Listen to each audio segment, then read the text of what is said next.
Taiwan, I'm Liao with news from here in Taiwan and around the world. Wallets may be feeling a little thin these days. That's because Taiwan has seen a drop in real wages for the first time in over half a decade. Joyce Tseng explains why. Feeling a little short on money? That might have something to do with rising inflation and the cost of living outpacing the value of any salary increase. According to government figures, real wages have dropped in Taiwan for the first time in 7 years. The average wage recorded in April was around $1,475, though this has increased by 2.27% compared to 2022. After adjusting for inflation, it's actually a drop of 0.16% in value.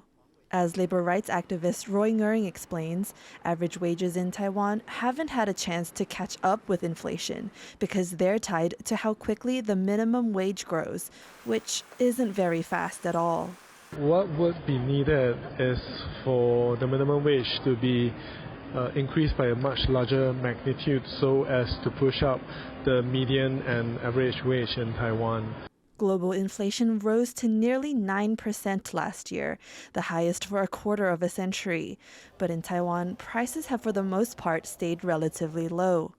There was a spike last June when the inflation rate hit a 14-year high of almost 3.6%.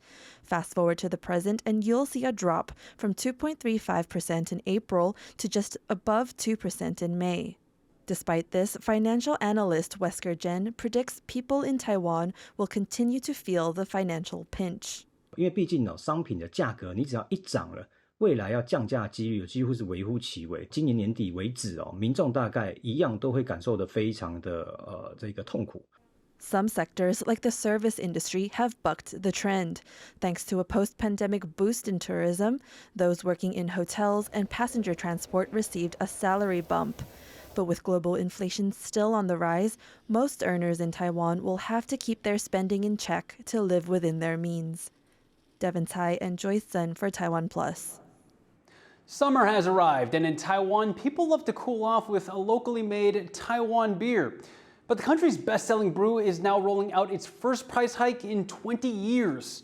The price of Taiwan beer's main products are going up by around 1 to 2% for large-scale wholesalers, and by 3 to 7% for smaller ones. The beer's manufacturer, state-owned Taiwan Tobacco and Liquor Corporation, blamed the hike on the growing cost of raw materials. But the company says the new prices will only first be felt at places like popular ruocao or stir-fry restaurants and nightclubs. Prices at supermarkets and convenience stores will remain unchanged until August or September. Taiwan's National Police Agency says it's almost done inspecting the country's bomb shelters. Authorities are going around each bunker and making sure they're safe for use. They're also updating the maximum capacity of each facility. Taiwan has nearly 90,000 underground shelters. People can look up the location closest to them on the police agency's app. Officials say inspections are over 90% complete and should be finished within the next month. The move comes amid growing concerns about the possibility of a Chinese attack on Taiwan. Taiwan's entertainment industry is embracing high tech. A local game developer is getting ready to release a virtual reality drama game, which they say is a world first. Eric Gao takes a look. It's the year 2700, and a part of Taipei has become the darkest place in a dystopian cyberpunk world. That's the premise of a new computer game from a Taiwanese studio. Based on a popular TV drama, producers say Like the Night, Red Hat Killer is the first game ever to incorporate live actor performances into a multiplayer virtual world. 我花了大概1年多的时间了，因为它没有人做过，而且它是一个原创。然后你看，其实我们里面动用的几乎是 A 级、3A 级的美术场景的设计，所以它牵涉到非常繁重的一个虚拟制作的流程。 Actors' performances were captured in a 360-degree studio and then inserted into the surroundings of a virtual Taipei. 整个场景都是超乎我想象的。其实我们那时候在这个棚里面，真的去演的时候，不知道电脑运算出来会怎么样。其实看到成品，觉得蛮惊艳。我只是不喜欢。The game will be released soon, with a virtual reality version coming out next year. When it does, players will get the chance to explore this futuristic Taipei in first person. Liao and Eric Gao for TaiwanPlus. It's breeding season for rhinoceros beetles. One community in the southern city of Chiayi is showing off its success raising the insects by inviting parents and kids to get up close and personal with the bugs. Yvonne Yang has the story. Beetles on a tree, eating and flying. It's the breeding season for rhinoceros beetles. There are many of the insects here at the Dingzhuang community in Taiwan's southern city of Chiayi. The residents have worked hard over the past decade to protect these once endangered bugs. They are now showing off their success by opening the community to the public. Parents bring their children here to see the insects and the environment they live in. 顶庄里在庄里长还有我们所有社区的居民里面用心之下，他们不断的让这个环境变得更好。 While here, visitors don't just get to see the beetles up close, but also learn about ecology. The community has worked with nearby schools to train students as guides to raise awareness of the importance of ecological conservation. The Dingzhuang community is a working example of group conservation efforts by local residents, protecting the rhinoceros beetles and their habitat, and more importantly, making sure they'll be around for future generations to appreciate. Patrick Chen and Yvonne Yang for TaiwanPlus. One school in Taiwan is swapping graduation gowns for scuba gear.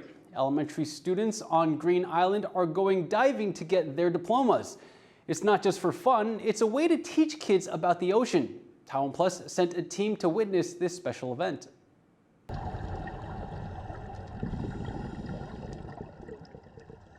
Swimming with the fishes. These kids aren't getting scuba training. These young divers are actually here for their graduation ceremony. This is how Gongguan Primary School on Green Island hands out diplomas. The school held its first underwater graduation event in 2014, and since then, the scuba ceremony has become tradition. The events were suspended for 2 years because of COVID, but this year, 7 graduates got to take on the ceremonial challenge. 因为大家要下去潜水啊，所以很紧张，很开心，因为要毕业了。 About 30 kilometers off Taiwan's southeast coast, Green Island is one of the most famous diving spots in the country. The school by the sea takes advantage of its location and works to help students become familiar with the surrounding ocean from an early age. 我们的孩子从幼儿园开始就开始学习游泳，那1、2年级就会体验浮潜，3、4年级会练习独木舟，5、6年级就会开始水肺潜水。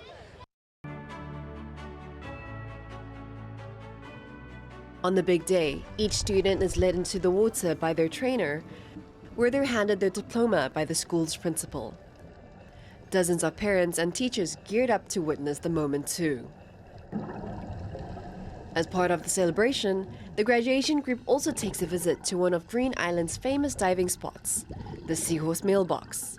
Located about 60 meters off the island's coast, it's the deepest functioning underwater mailbox in the world. Surrounded by fish, the children send waterproof postcards addressed to themselves in the future. 梦想是当一名潜水教练，是因为我爸是潜水教练，所以我想要跟我爸一样。 Dreaming big is not the only lesson the school wants its students to learn. These ceremonies are also about helping them build self-confidence that comes with taking on an impressive challenge. 我们完成了这次的一个勇敢的挑战，他们都会成为更有能量、更有勇气的生命。 The school's unique 6-year maritime education is designed to help students understand and respect the ocean. Teachers hope that the ocean will stay with the children, no matter how far away their lives take them. Asnaya Zhou, Pichi Zhuang, and Sandy Chi for TaiwanPlus. Thank you for watching What's Up Taiwan. Remember to download the TaiwanPlus app for more stories from Taiwan and around the world. Finally today, we leave you with images of world-class surfers hitting the waves at Surf City, El Salvador to raise awareness of ocean warming. I'm Liao. Take care and see you next time.